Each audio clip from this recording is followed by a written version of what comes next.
ले जाती है। अरे मम्मी जी, उसने तो साफ किया ही था। मेरे ही हाथ से इस ग्लास में सर्फ गिर गया था। अरे बस कर झूठी, उसे बचाने के लिए सारी जुगत लगा ले, लेकिन मैं तो इसे निकाल कर ही रहूंगी। हमारे जमाने में ना कोई नौकरानी थी और ना ही ये चिकने बर्तन। चूल्हे के जले बर्तनों को राख रगड़ कर साफ किया करती थी मैं। अरे माँ जी, मैं कहाँ बचा रही हूँ उसे। और वैसे भी आजकल नौकरानी जरूरत नहीं, स्टेटस सिंबल बन गया है। अब आप बताओ, मैं मुन्ना को नीचे घुमाने ले जाऊं तो लोगों से क्या बोलूं? झाड़ू पोछा खुद लगा रही हूँ। लोग सीधा यही पूछते हैं कि कौन सी नौकरानी काम कर रही है तेरे घर पर। अरे बस कर, ये भी कोई बात होती है? मम्मी जी, आप नहीं समझेंगी। शाम को नौकरानी घर आकर काम कर ही रही होती है कि सास को कहती है, माँ जी एक बात बोलूं, बुरा न मानना। अरे वैसे तो मुझे तेरी शक्ल ही पसंद नहीं है, बात क्या खाक पसंद आएगी। अरे माँ जी, सुन तो लीजिए क्या कह रही है।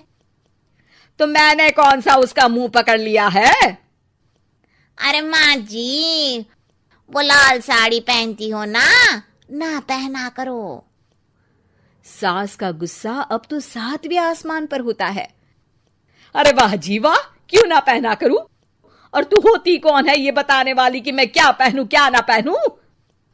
अरे माँ जी, पूरी बात तो सुन लो, वो बोलना क्या चाह रही है। अरे बुरा न मानो आंटी जी। अरे कौन है आंटी? अपनी उम्र देखी है तूने? 2-4 साल ही छोटी होगी मुझसे और मुझे आंटी बोल रही है। बहू सर पर हाथ रख लेती है। अरे अच्छी खासी उम्र दराज हो और आंटी ना बोलूं? मैं तुम्हारी बहू से भी 4 साल छोटी हूं। क्यों दीदी?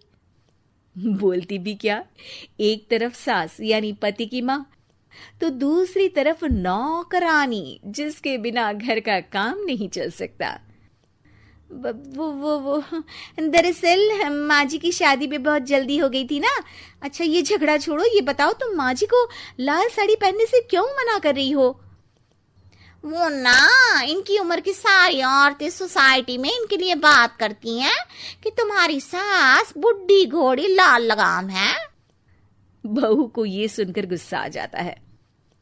अरे वाह वाह, कौन बोलता है जी?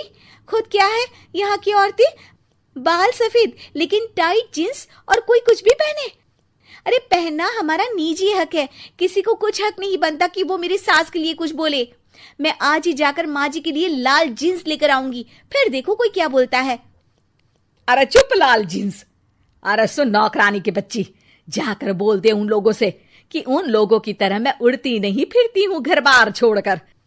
अपने बच्चों और नाती पोतों में मन लगाती हूँ, ना कि सारा दिन ताश के पत्तों में आंख गड़ाकर 3 पत्ती खेलूं। नौकरानी वहां से चली जाती है। वैसे बहू, नौकरानी के क्या फायदे हैं ये तो पता नहीं, लेकिन सबसे अच्छा तो ये कि पता चल जाता है कि कौन किसके लिए क्या बोल रहा है।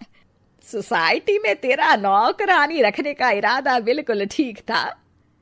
अगले दिन उन लोगों के घर की बेल बजती है। बहू दरवाजा खोलती है कि सामने कुछ औरतें खड़ी होती हैं।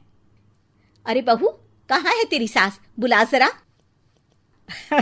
अरे बहन जी, आप सारी एक साथ आइए आइए, कैसे आना हुआ?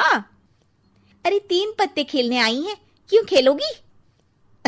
क्यों नहीं क्यों नहीं, वैसे भी बड़े दिन हो गए, एंटरटेनमेंट हुआ नहीं। बहू जा जाकर पकोड़े तो बना ला।